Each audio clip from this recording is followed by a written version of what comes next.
L'activité consiste on décrit la prison, on fait visiter la prison, à quoi la prison servait, c'était pour un moyen de répression contre le crime à ces époques-là, dans les années 1800, parce que la prison elle a quand même été bâtie en 1822.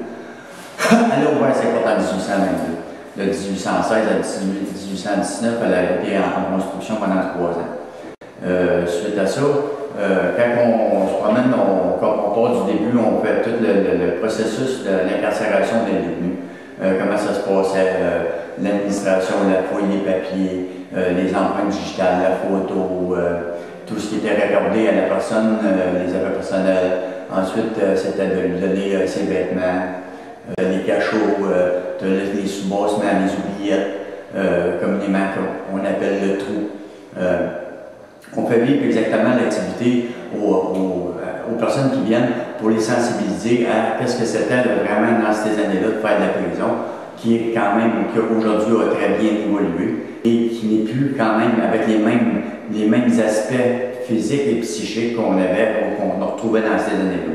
Je parle aussi de mon vécu, que j'ai été incarcéré parce que j'ai fait des délits et qui m'ont emmené à faire de la prison.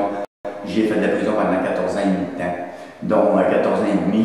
J'en suis pas fier, mais c'est une expérience de vie qui me sert aujourd'hui, qui me sert à faire le métier que je fais pour faire la prévention auprès des jeunes, des adolescents et ainsi même des adultes. Donc, je sais que c'est une expérience qui est très, très enrichissante et qui a pour objectif de sensibiliser justement les jeunes à ne pas se ramasser dans des lieux comme ça et justement d'écouter papa et maman. Ce qui était plus difficile, c'est que dans ces années-là, la prison n'était pas chauffée comme aujourd'hui. On n'avait pas l'eau courante, on n'avait pas l'électricité. Donc, il découle que la prison a été fermée à cause des salubrités en 1986. Elle a été en fonction pendant 164 ans, de 1822 à 1986. Ça a été fermé pour cause des salubrités, tout simplement parce que c'était les conditions de vie qui étaient inhumaines dans la prison. On n'avait absolument rien, il faisait froid, on gelait, l'été on avait chaud, c'était insupportable. La surpopulation, parce que la prison, quand même, à cette époque-là, desservait tout l'ensemble global de toutes les régions, de toutes les municipalités alentours, ainsi que Québec, Montréal. Donc, tous les détenus se ramassaient dans les prisons. Et ce qui a fait à un moment donné qu'il y a eu une surpopulation. Et la prison, il faut se le dire, c'est que la prison avait été bâtie pour seulement recevoir 40 détenus.